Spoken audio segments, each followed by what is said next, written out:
you made it to the right place and you're on time for Coffee with Scott Adams.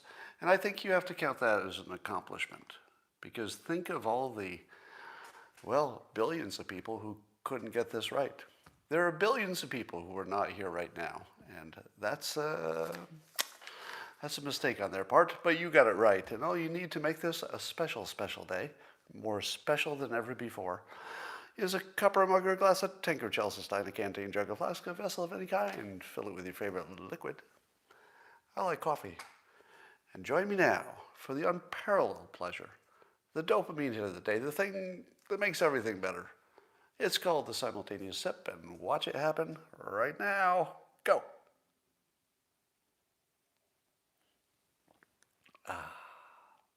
Does Scott know what's happened? What? Did something happen?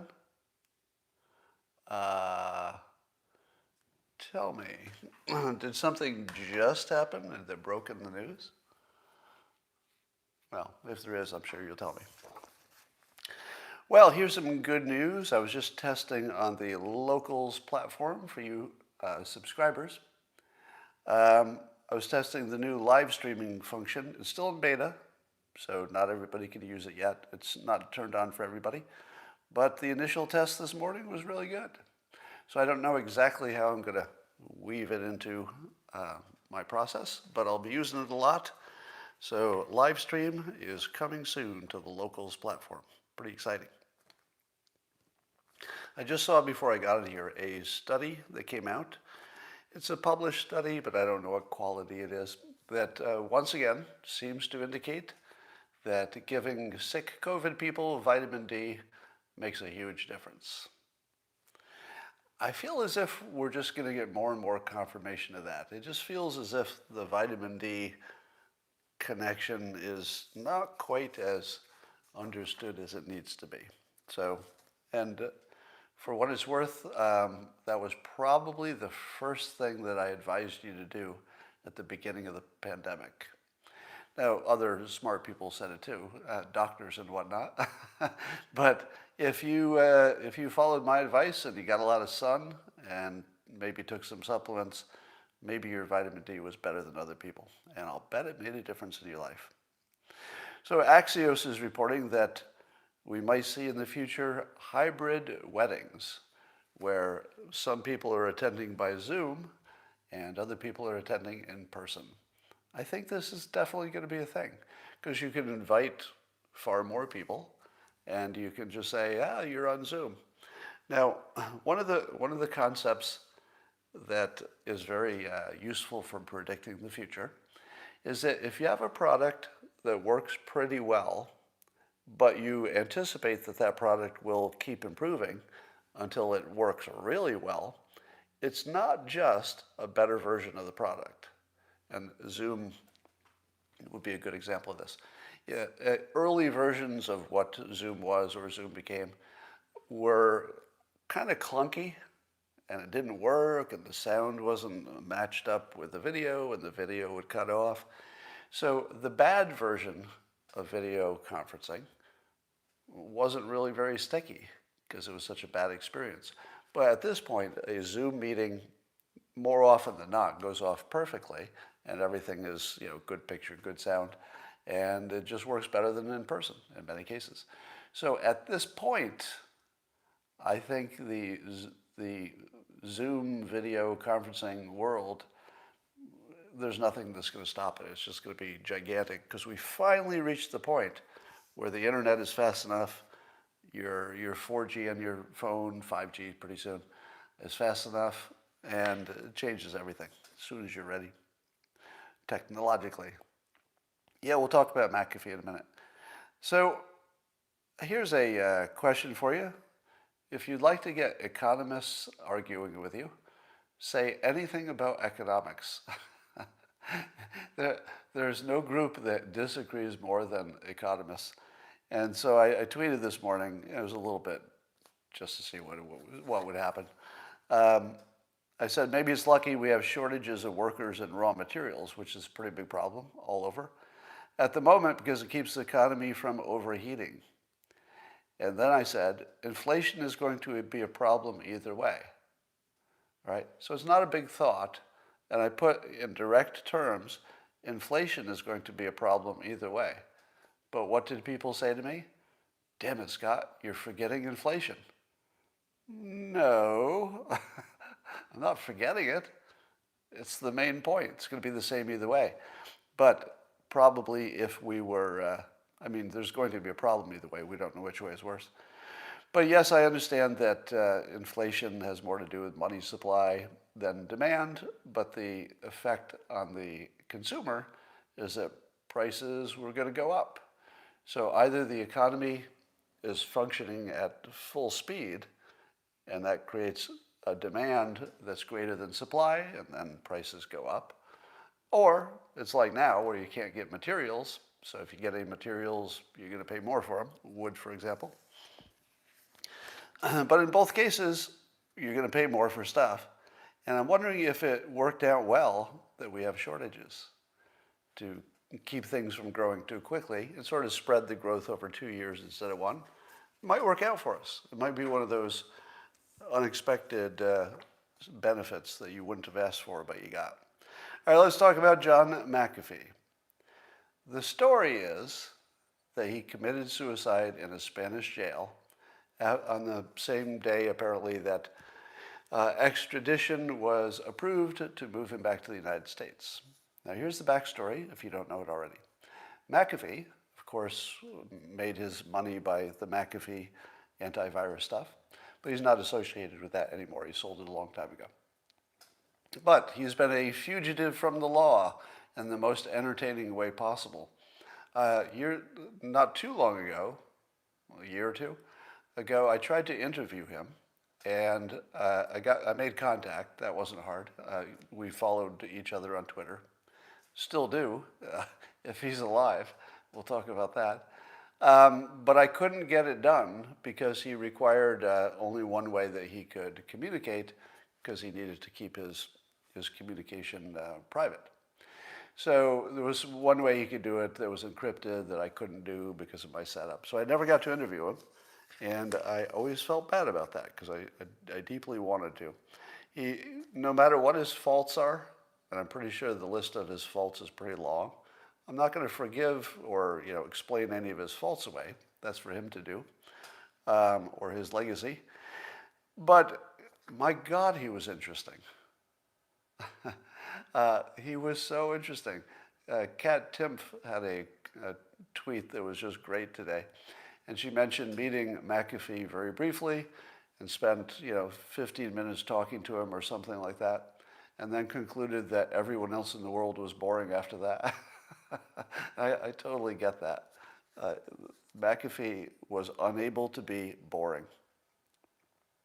So apparently he had been warning that people were trying to kill him and make it look like a suicide. Of course, we're all reminded of Epstein, different situation, different accusations, of course. But with Epstein, you think, wait, everybody knew he was going to die in prison, and then it happened. So definitely they killed him. Could be. But was McAfee trying to make his situation remind you of Epstein's suicide intentionally, so that if he died by his own hand, you would think there was something nefarious that happened, and it would make his legend go on and maybe even get in trouble, some people that you would like to get in trouble, whether they went to jail or not. So I can't get past the fact that he was a practical joker. And it would have been a great practical joke if he was planning to end his own life to make it look like an Epstein situation. I don't know what your sense of humor is like, but I consider that funny. I'm sorry. Very inconvenient for people who are left behind, and tragedy for his loved ones especially, if he's actually dead. And I thought, well, my God, talk about orchestrating a big send-off for yourself from jail. Pretty impressive. But, yeah, I see your comments. First thing I thought to myself was the following, and I'll bet you had this thought too. If there was one person in the entire planet who would have the capability and the inclination to do it, to fake his own death as part of a scheme to bribe his way out of jail, with, let's say, Bitcoin as the bribing mechanism, would be the obvious one. Who would be more suited to that than John McAfee? Nobody. Nobody. Everything about his recent years that we know about suggests that if anybody could fake their death while bribing their way out of prison, it would be him. Do you think he didn't think of it? No. Don't even think that. Of course he thought of it. That doesn't mean he did it. But there's 100% chance that at some point John McAfee said to himself, if I could get enough Bitcoin to the right people in this prison, I'll bet they would pretend I had killed myself. Now, some would suggest that maybe Epstein did that, and he's not really dead either. He was just taken out in a body bag with a, breathing tube in there or something, and he's living a good life somewhere. Maybe. But here's what I wonder. Are we going to see a photograph of John McAfee's whatever it was that killed him, allegedly? Are we going to see that? And if we did, would that convince you? Because photographs can be faked. All you have to do is put some ketchup on you and lay on the ground and put a little makeup around your neck if it was something like that. Suppose the story comes out that it was a drug overdose. He somehow got enough lethal drugs. It would just be a guy laying on the ground. How hard would it be to fake a picture of a person laying on the ground with their eyes closed? Pretty easy. How hard would it be to find somebody in a prison you could bribe who had the ability to get you out? Probably pretty easy, right? Seems like it would be pretty easy. I don't know how many people you'd have to bribe or how much it would cost, but he had the money and he had the wherewithal. So as long as he could talk to somebody on the outside, all he'd have to do is say, look, I found somebody on the inside. I memorized their key. Go send them some money and prove that you can do it, and then I'll make a deal with them for the larger amount. How hard would that be? He could do that. So here's my take on this. I don't know what it would take to convince me that he's dead. I'd have to see maybe live video of his DNA being tested on his alleged corpse or something. But it's going to take a lot to convince me he's really dead, given who he was and his abilities. So I want to mourn him because I had brief contact with him on Twitter, so it just feels a little more personal. But yeah, it does smell a little weird. Yeah, even if it's video, it could be faked. You're right. All right. So apparently what's happening with this whole critical race theory debate is that when people on the right say, hey, you're teaching critical race theory, the people on the left say, no, we're not. We're totally not. But you are. We've seen it. We've looked at the lessons. We've talked to the people who went through it.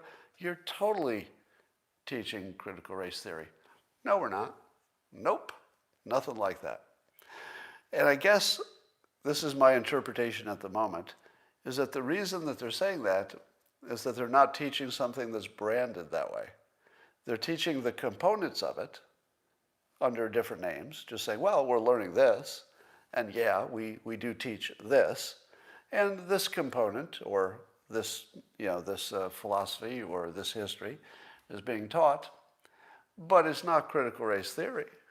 No. It's something else.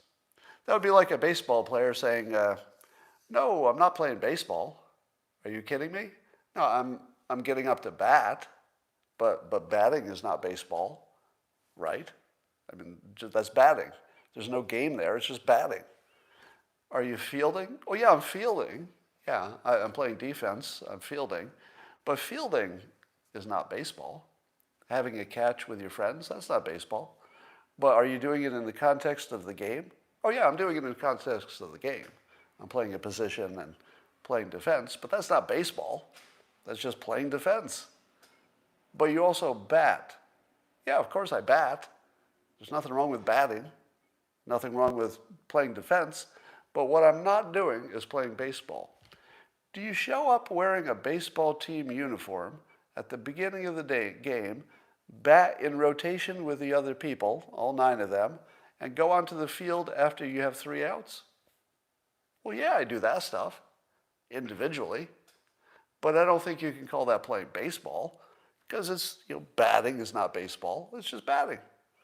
So it looks like that's the defense, that they're going to teach the toxic parts, but they'll just call it something else. And, we see the same thing with voter suppression, right? Voter suppression is not voter suppression. It's, well, we just made this change, and we have reasons, and this change, and we have reasons. So one person's protecting the vote is another person's voter suppression. And who's right? I'm going to say neither. On the question of whether the Republicans are trying to do voter suppression, or are they just trying to make the election secure so you know that the real people voted, which is it? It's a little of both. Like if you're taking a strong side on that question, you're probably just a team player. Yeah, you're just a team player. Clearly, unambiguously, anybody who wants to change the voting system wants to change it so it favors their team. There's never going to be an exception to that. Nobody's going to push through or promote legislation that's bad for their side, even if they say it's good for the country. It's just not going to happen. So don't believe anybody who says there's no intent for voter suppression, because of course there is. Of course there is. But also don't believe anybody who says the only reason is voter suppression, because it also matters that you know who's voting. That's real. That's important. So it's a little of both on that one. Are you following the Britney Spears conservatorship story that is way scary and certainly challenges us to maybe better understand what it means to be able to have a conservatorship over somebody? How crazy or irresponsible do you need to be before you lose the right to control your own body? Apparently, Britney Spears is not allowed to remove her birth control. She has an IUD or something.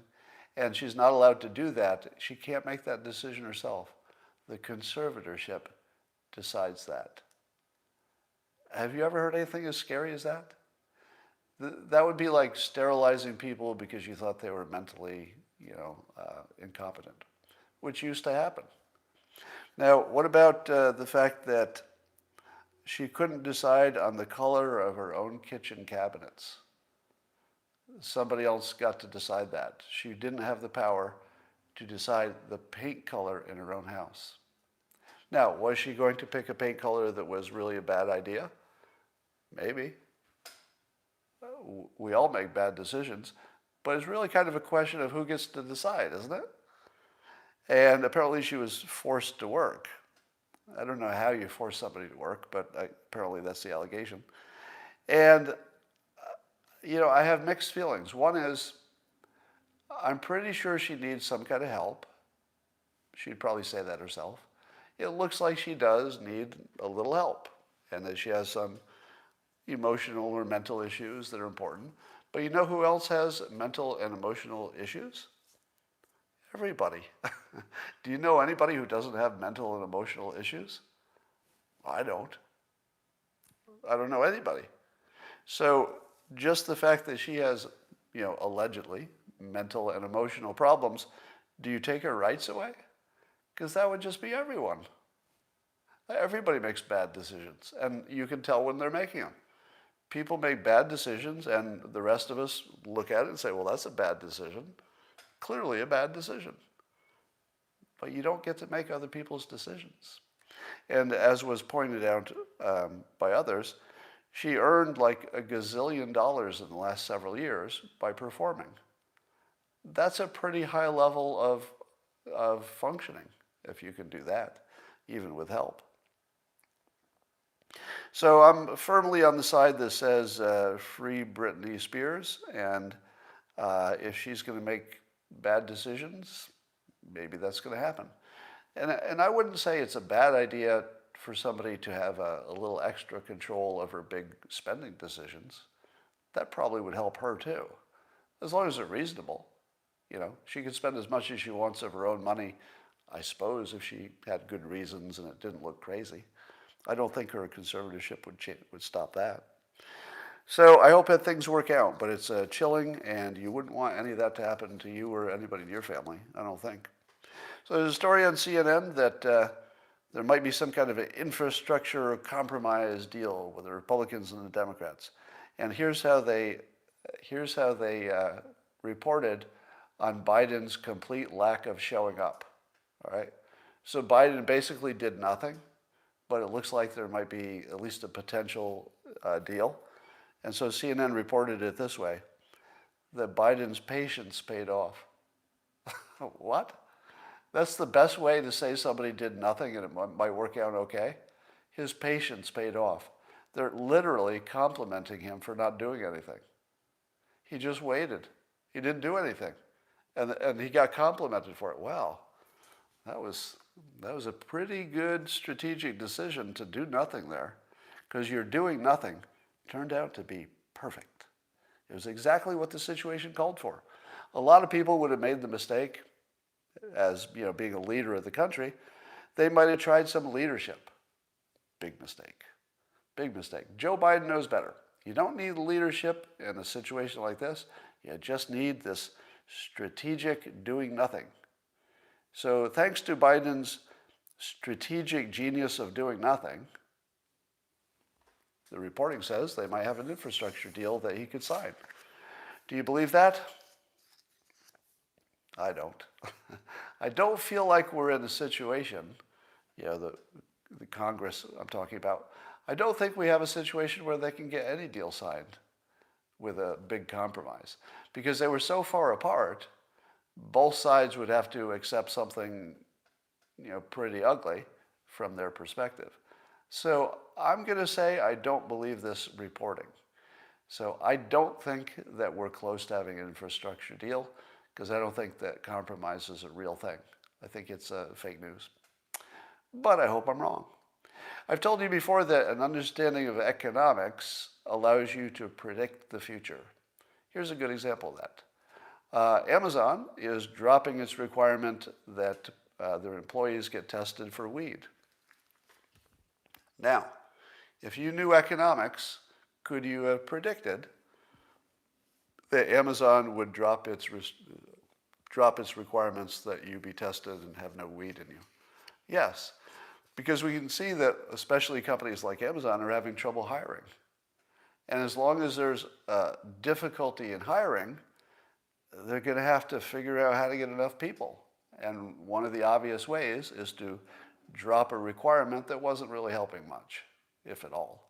Probably was more bad than good. So if you understood economics, you would know that it was pretty much guaranteed that employers would start to drop that requirement, because you couldn't compete with companies that had dropped it, because they could get employees and you just couldn't. So that was predictable. The timing of it was not, but it was predictable it happened. Here's a prediction for you. Air travel apparently is surging.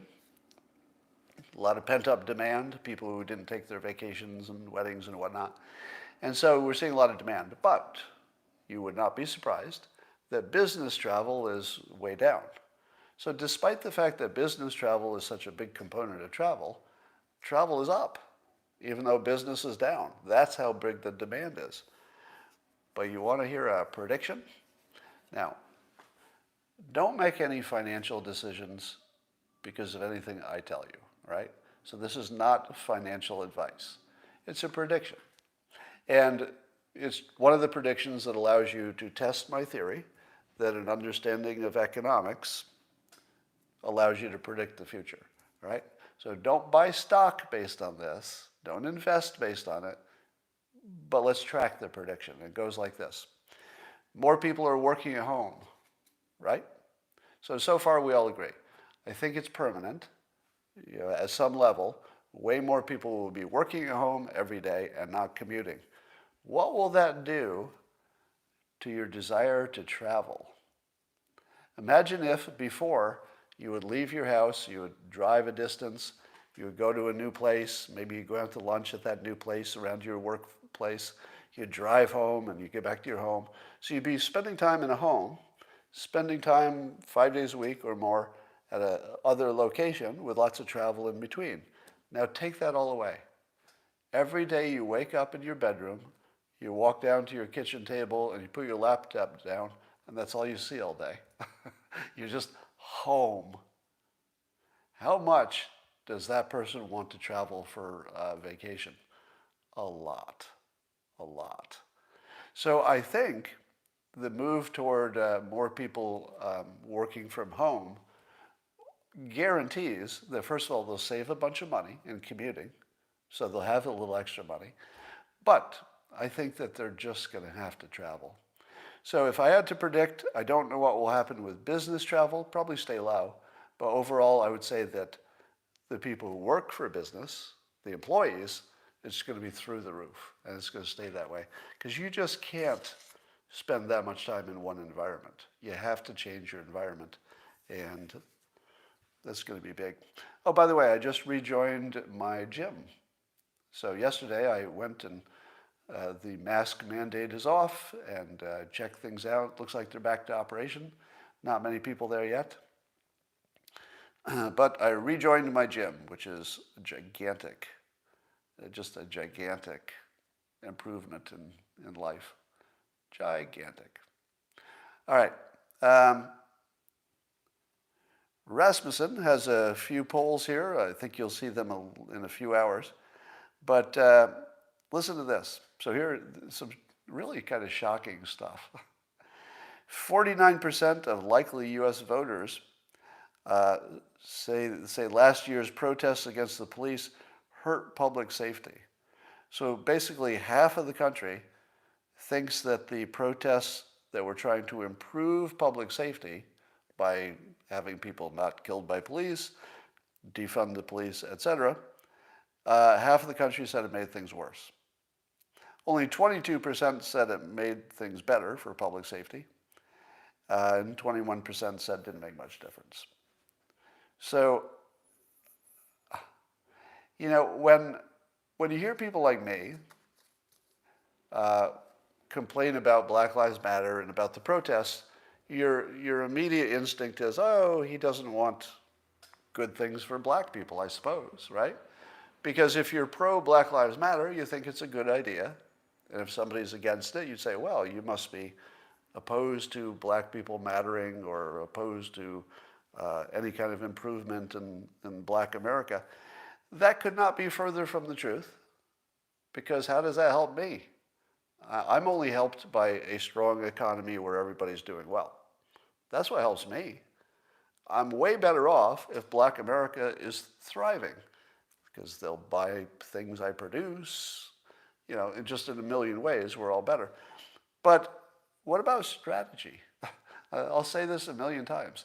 It was obvious from the start that the Black Lives Movement, the way they did it, was great at getting attention, and certainly great at getting some grievance-related things.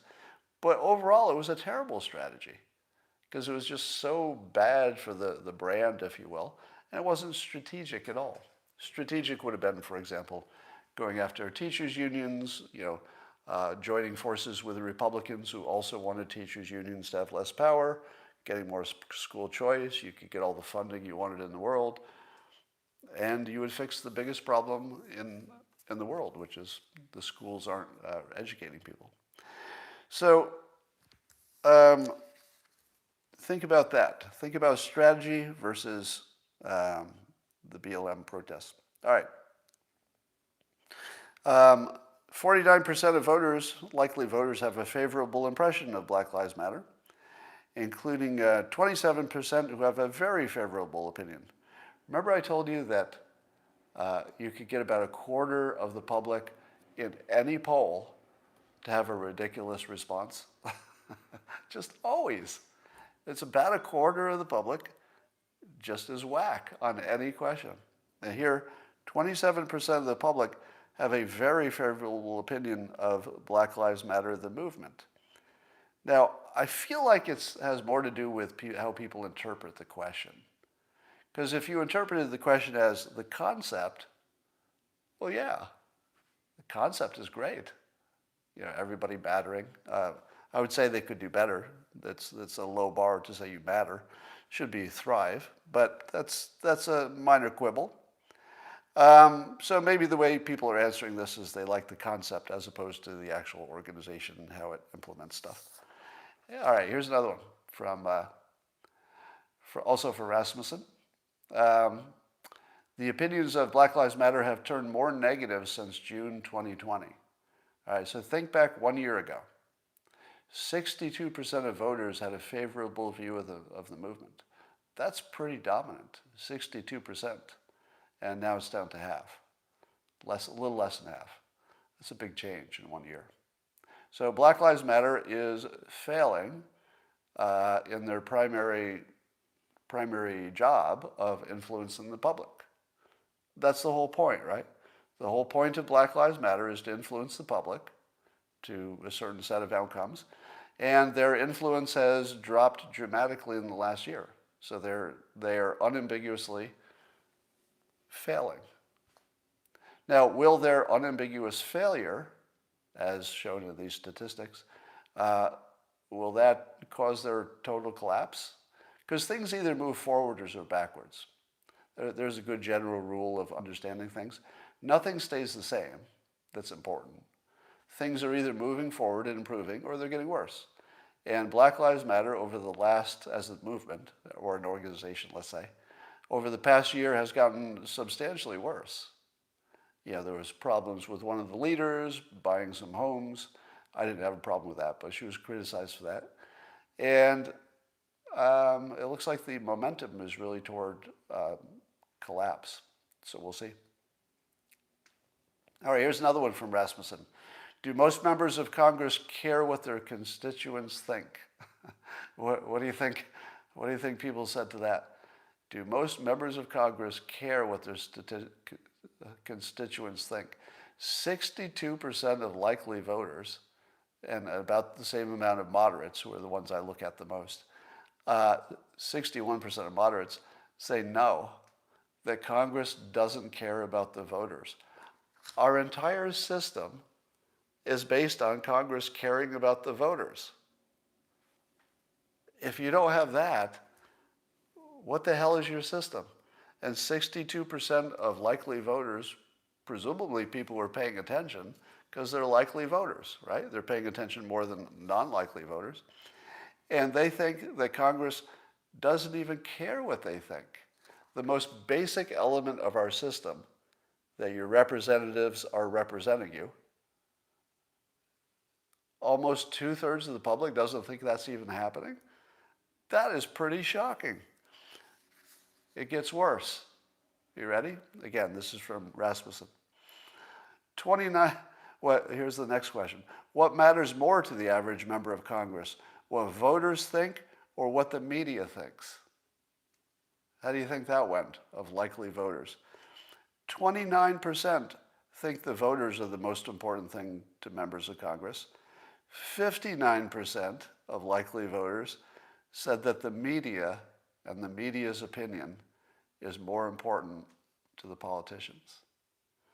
What do you think? Do you think Congress, in your comments, let's see, do you think Congress cares more about the media's impression of them or the voters? Which one gets them reelected?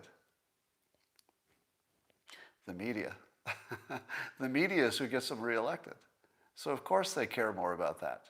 Now, if the media likes them, they're also going to convince the voters eventually. But if you had a choice, you could only have one or the other, and you could affect the public, but you didn't have much effect on the media. What's going to happen in the long run? Well, in the long run, if you don't have the media on your side, you're going to lose support. But if you got the media on your side, but not the public, eventually the public's going to be on your side too, because the media just assigns opinions to them until they're on your side. So does it make sense that Congress would care more about what the media says? Completely. It completely makes sense if you're looking at self-interest, if you're looking at it as an economics question, with or without the money. It's still sort of an economics question. Yeah, it's completely rational behavior that they don't care about voters, unfortunately. So speaking of this critical race theory, did you see the clip of Matt Gaetz quizzing the Secretary of Defense, Secretary Austin, and then separately General Milley, the Joint Chiefs of Staff? And when Matt Gaetz asked Secretary Austin about critical race theory being taught in the military, Secretary Austin said, he had a really good answer for this, by the way. He said, "We don't teach it. And we don't embrace it." That's a good answer.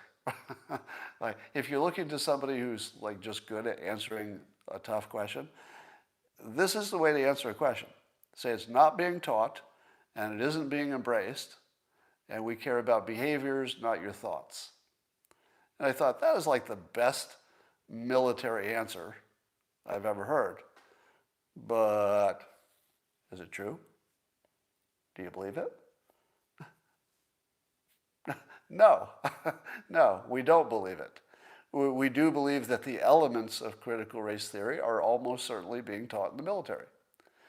I would need a fact check on that, but Matt Gaetz seemed to have had enough anecdotal reports to suggest something like that's happening under a different name. So after the Secretary of Defense said, no, it's not being taught and we don't embrace it, General Milley got to speak and said, it's really important, and he embraces it. Not in those words. So I want you to watch the clip and see if you came away with the same interpretation, because I'm feeling like, here's what it felt like, which is slightly different from what happened. But what it felt like is that the Secretary of Defense said, no, we're not embracing it and not doing it, and that General Milley said, yeah, it's important, and we're sort of doing it in our own way. I don't think they can both be right? So maybe those guys need to work that out. Maybe they need to talk. They should have a coffee after that. Figure out whether they love it or don't. All right, here's my favorite story of the day. And I've got a few more minutes. Favorite story of the day. What happens if you've got a friend who believes in an end of the world, let's say a cult, and your friend gives away all their possessions because they believe that the world will be destroyed on Tuesday. And then Tuesday comes, and it's not destroyed. It's awkward, isn't it? It's awkward to have a worldview that gets destroyed instead of the world being destroyed. And I was anticipating this with CNN, who has been claiming that the insurrection, they call it, at the Capitol on January 6th was genuinely an attempt to overthrow the government. They've been calling it an insurrection and saying that the intention of it, of the people who attended, was to overthrow the government. Now, what problem do you see for CNN? They've been reporting nonstop it was an insurrection. But you've got hundreds of people who've been arrested. And you've got a law called sedition, in which, if in fact it had been an insurrection, and if when law enforcement looked into the details of each of these people's participation, if they were to find that their intention or even their preparation had been to overthrow the government, wouldn't you expect some charges that said sedition? So now CNN is already backpedaling today, and they're trying to explain to you why there totally was sedition going on, but the Justice Department, which is also Democrats, at least the top guy, are not planning to charge anybody with the crime that CNN has told you clearly occurred, hundreds of people right in front of you, right on video, with all the evidence in the world. We know the people, we've talked to them by now, we've got every video, probably have the electronic communications, everything you would need to prove that CNN's reporting was true. And there was an insurrection, not a protest, but an insurrection to overthrow the country. Now they got a problem, because the justice system on their team, Democrats, is not going to charge anybody with sedition. Now here's how CNN describes it, trying to describe it away. They say, well, there are other charges that have just as high a penalty, like obstruction, blah, blah, blah. Now, one of the claims, or one of the ways that sedition could be a relevant charge, is if not only were the protesters trying to overthrow the government, that would be one part of sedition, but also to stop the government from functioning, from doing its rightful job as a government. So if the intention of the protesters had been simply to stop government from working, that would be the same as an insurrection in terms of how bad it was and whether it's sedition. But imagine somebody being on trial for trying to stop the proper functioning of the government. Allow me to be that person. Scott, why did you go to the Capitol? Well, I wanted this or that. I wanted my voice to be heard, and I wanted Pence to do this and not to do that. And then they say, aha, gotcha. You basically just admitted that you wanted to block the government from functioning, which is sedition. Gotcha. To which I say, is that what you heard? Because what I was telling you is I want the government to work the way it's designed. I wanted my government to work exactly the way it's supposed to work, because it wasn't. I wanted it to listen to me, and I wanted it to make sure that the election was the fair and just election that we all expect. Indeed, Mr. Prosecutor, I accuse you of obstruction if you're trying to stop me from helping my government work exactly the way it was defined in the Constitution, and the people in it doing their job as we expect them and we pay them to do. No, sir. I was not trying to block the government from doing its job. I was trying to encourage and force the government to do its job. That's the opposite of sedition. Sedition would be somebody who wanted to stop the government. I wanted to improve it explicitly. I wanted it to be better. The same form of government, same people. I did not suggest changing a rule. I did not suggest changing the system. I did not suggest specific people don't be in those jobs. I wanted it to work the way it was designed. And I observed that it was not. And so our system allows that when our system is not working well, we have this freedom of speech, the freedom to assemble, the freedom to protest. Did it go too far? I'd have to say yes. It did go too far, and I disavow any violence that happened, absolutely inappropriate. And I must say, I've looked at my own actions, and I would recant them, and I would have acted differently. But, sir, do never challenge my intentions. I didn't want an insurrection. I wanted to stop one. Now, you're on the jury, and you just heard me say that. Do you have any benefit, do you have any reasonable doubt about whether I was trying to overthrow the government or simply make the government do exactly what the government was designed to do? Make sure the election was done correctly. Right?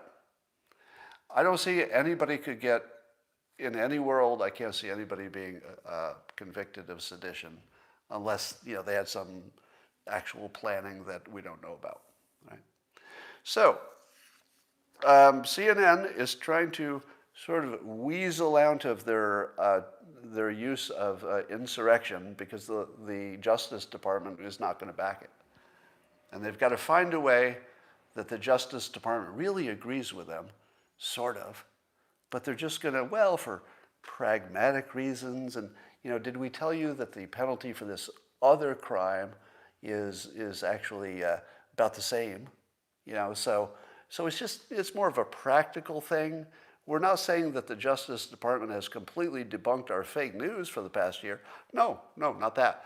It's just they were acting in a sort of a pragmatic way, and yeah, we get that. But clearly, everybody can see it was insurrection, sedition.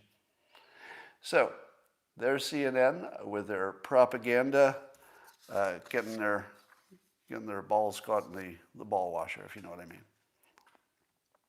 All right. And arguably, Congress was obstructing justice by not listening to the people. So you can certainly make that argument that it's not I who was obstructing justice, it was you. That is my live stream for today. And I'll just give you an update. I've got some hardware coming to try to improve my sound quality. I'm learning a lot about phantom power and boosting signals and iPads and laptops and stuff. It turns out what you think would be the simplest thing in the world, hey, I've got a good microphone and I've got a laptop. Why don't I put this microphone into this laptop or into this iPad, and then I'll have good sound? Turns out it's the hardest thing in the world.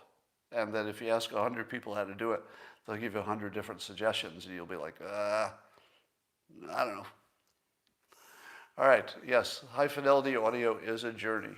That is correct. I've been on this journey for several years now and not found anything better than what I'm doing right now. But I'm close to it, and I will have something for you in the coming week. And that is all I want to talk about, and I will see you tomorrow.